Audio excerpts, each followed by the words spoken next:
Moja ya vitabu ambavyo vimeandika historia ya dunia tangu kuumbwa hata mwisho wa sayari dunia na mwisho wa wote wenye mwili ni kitabu cha Danieli. Danieli sura ya pili inaonyesha kalenda ya dunia. Danieli sura ya saba inaonyesha pia historia ya kalenda ya dunia. Danieli 8 ni mwendelezo wa matukio mbalimbali ya falme na mamlaka zilizopata kutokea na zitakazotokea duniani. Lakini Danieli sura ya 12 inaelezea matukio ya siku za mwisho. Ukisoma Danieli sura ya 12 mstari wa kwanza, wa pili na watatu na ule wa 4 ni muhtasari wa kile hasa kinachoendelea katika zamani hizi. Ukisoma ile Danieli sura ya 12 mstari wa kwanza unasema wakati huo Mikaeli atasimama, jemedari mkuu asimamaye upande wa wana wa watu wako, na kutakuwa na wakati wa taabu, mfano wake haukuwako tangu lilipoanza kuwapo taifa hata wakati huo huo, na wakati huo watu wako wataokolewa, kila mmoja atakayeonekana ameandikwa katika kitabu kile.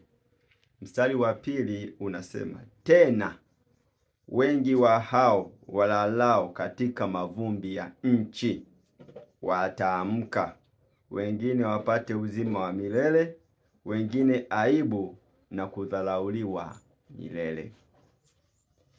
Mstari wa tatu, na walio na hekima watang'aa kama mwangaza wa anga, na hao wawaongozao wengi kutenda haki watang'aa kama nyota milele na milele. Bwana asifiwe.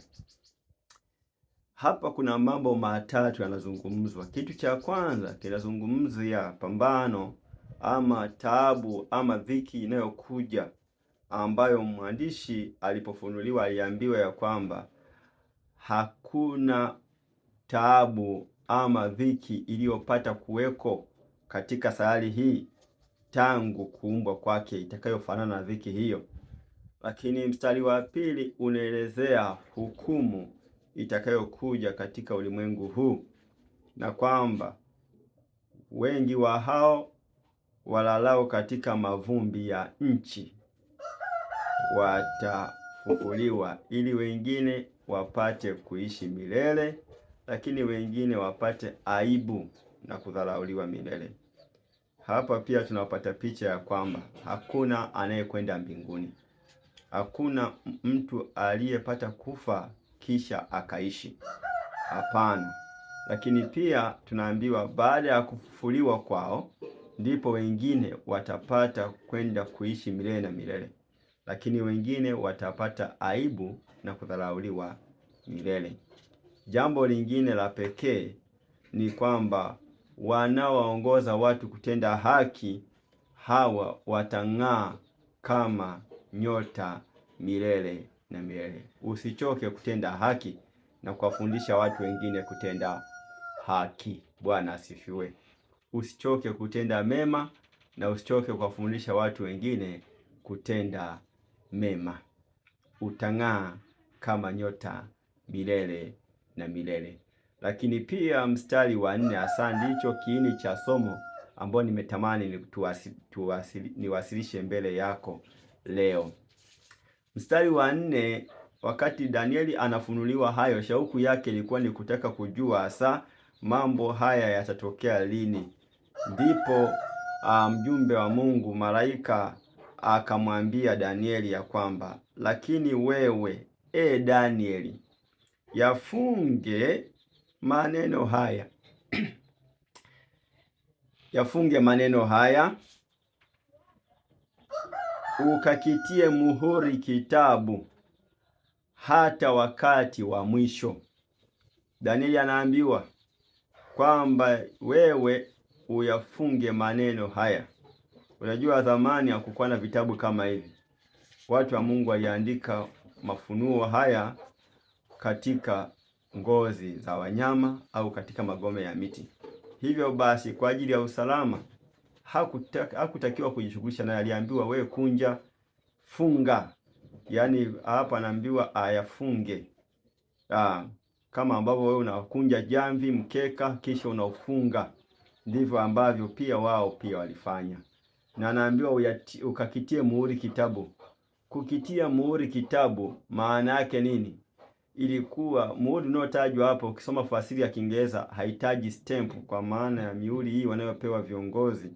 Badala yake ni kwamba muhuri unaotajwa hapa ni seal. Seal kwa maana ya kukiweka kitu siri, kukifunga kisifunguliwe, ama chochote ambacho utahitaji kufanya mpaka ukate hiyo seal, ndipo utakapoweza kufungua. Ni kama vile unavyoona utepe. Kwa hiyo kitabu kilifungwa, lakini aliambiwa akakifunge kitabu, yeye aende zake, yaani mambo haya si yake, hata wakati wa mwisho, kwamba mambo haya ni ya wakati wa mwisho. Wengi watakwenda mbio huko na huko, na maarifa yataongezeka. Mambo ambayo yametabiliwa kuhusu taabu inayokuja ambayo haijapata kuwekwa katika dunia, lakini kuhusu hukumu ya wanadamu wote waliolala mavumbini na walio hai, ili wengine wapate uzima wa milele na wengine wapate aibu na kudharauliwa milele, kwamba hukumiwe kwenda jehanamu ya moto. Lakini pia kung'aa kwa watu waliofundisha watu kutenda mema. Hii itakuwa ni katika siku za mwisho. Siku za mwisho pia zinatabiriwa kuwa ni siku ambazo zitakuwa ni siku za movements. Wanasema watu wengi watakwenda mbio huko na huko. Siku za mwisho zimekuwa ni siku za movements.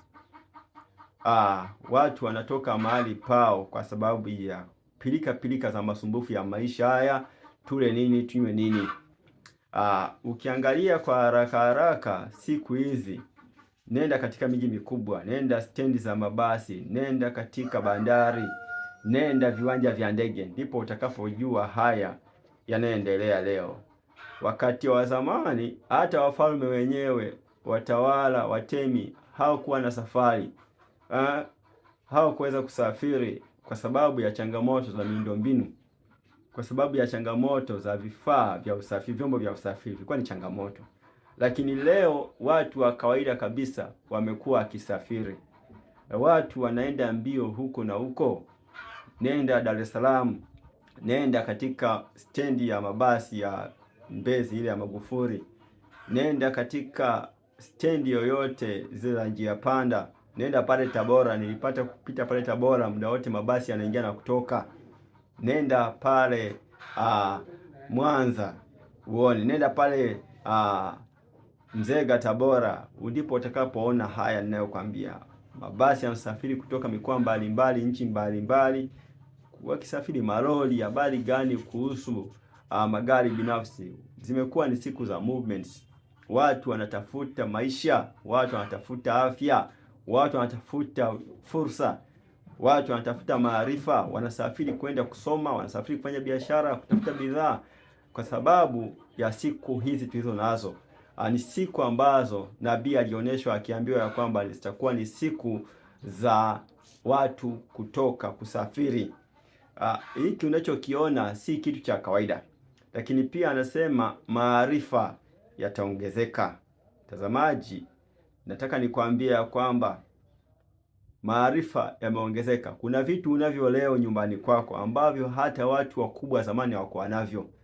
TV ulionayo leo, simu ulionayo, wako waliokuwa ni watawala wakubwa katika sayari hii dunia hawakupata kuwa nao. Tulikuwa na wafalme kama akina Alexander Mkuu. Sidhani hata kama aliweza kumiliki hata simu. Sidhani hata kama alikuwa na TV nyumbani kwake. Sina uhakika. Maarifa yameongezeka. Siku za mwisho, katika mwisho karne, nusu ya mwisho ya karne ya 18, mwaka 1700, ndiko maarifa yalianza kuongezeka. Teknolojia ilianza kukua kwa kasi.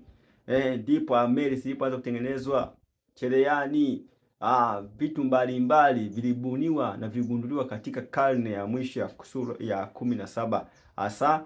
Ndipo hasa katika kipindi hicho ndipo watu wakaanza kusafiri. Mawasiliano ndipo yakaanza kuongezeka, connection zikawepo. si jambo la kufikirika kwamba lipo tu. Hapana.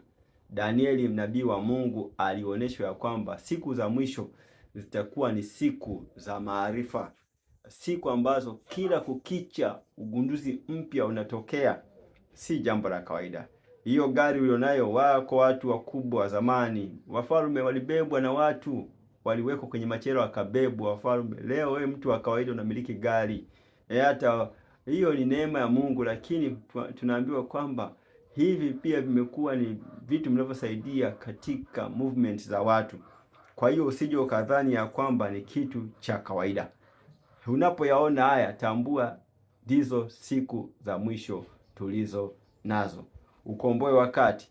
Unapoyaona haya, unapaswa kutambua ya kwamba iko taabu pia inakuja mbele yako. Hata hivyo unavyojivunia, kuna siku utavikimbia baada ya mateso kuwa makubwa, ikiwa utaamua kusimama upande wa Bwana. Lakini aya ya kwanza tuambia, ndipo Mikaeli atasimama upande wa watu wake, wale waaminifu wamedumu kuwa waaminifu kwa Bwana. Iko ahadi ya tumaini. Mungu anatuwazia mema. Mpendwa mtazamaji, tamani kuwa upande wa Bwana, tamani kusimama na Bwana, maana atakushindia.